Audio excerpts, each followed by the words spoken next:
Hi folks, if you're thinking about joining a gym, these are the questions you have to ask. Where do you go? What do you do? What questions do you ask to get the best deal and ensure the greatest chance of success? Let's take everything that's outside of a 10-minute drive. I know 10 minutes doesn't seem like far, but when you're looking for excuses, that will be the one that will stop you going. Everything outside of 10 minutes, wipe it out. When will you realistically go and use this facility? If realistically you're going to go at Tuesdays at 6 p.m. and that's going to be a regular slot for you to get there, go and check it out on Tuesday at 6 p.m. Don't just assume that this weekend when you sign up that it's going to be like that all the time. The chances are it's not. Most weekends are quieter. So go and check it out at the times that you're going to use it. What are the options available? If this is an all singing, all dancing facility that's got tennis and pool and classes and different sort of areas to be used, well, are you interested in all of that stuff? Is there a membership option that enables you to sort of narrow the focus down to what you're really interested in? If you're only interested in throwing weights around in the gym, then is there a membership that's just for that? What other membership options are available? What services are available? How can you zero in on the things that are of most use to you? What's negotiable? How can you save a couple bucks or maybe get a bump in services? So gyms have got joining fees and monthly dues. A lot of gyms or fitness facilities have got an annual fee as well. A lot of them have got different names for that. The premise is that they will once a year go out and spend a ton of money on brand new equipment, which you could argue your dues are paying for that, but it's there anyway. It's a devil you've got to deal with. So try and understand what all of that stuff is.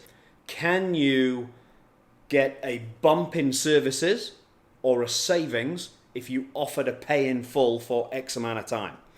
If the monthly dues are something that you're happy with paying and you've already established that you're confident that you're going to be using this place week in and week out and month in and month out, can you suggest to the salesperson, hey, how about I join for a longer period of time if you give me a break on the dues? Asking those questions may save you some money and get you a better deal. Okay, finally, and this is such an important one.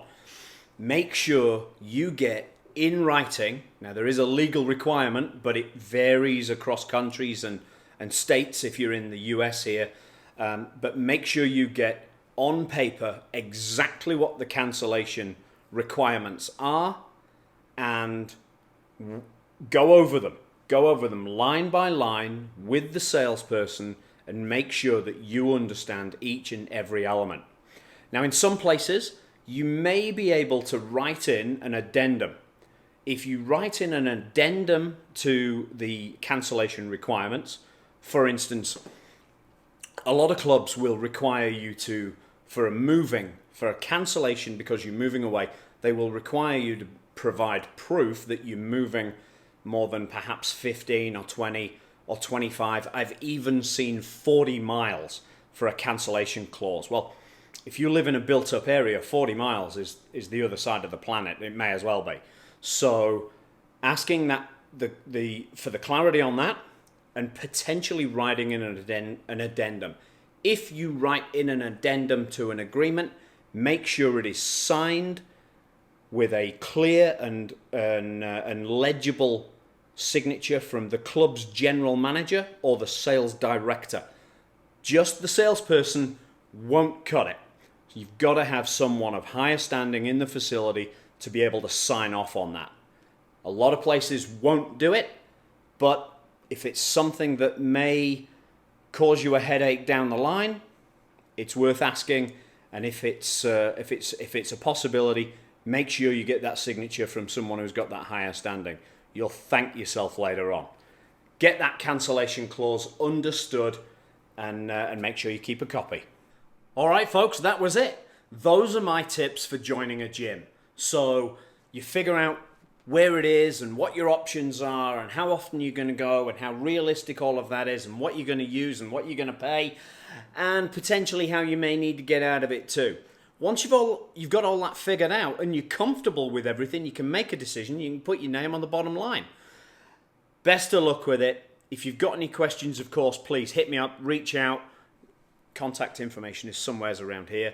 And then really just go at it and set that challenge and go for it and put in some effort you can really be proud of. All right? Don't just go through the motions. This is about changing your body and your health and making a bit of a change to your lifestyle that you can really feel good about. That's the whole idea. You want to feel good. You want to look your best. You want to have more energy and whatever other goals that you've got. You want to really go for that stuff. So best of luck. Again, if you've got any questions or queries or jokes or whatever, hit me up. I'd love to hear from you. Thanks. Best of luck.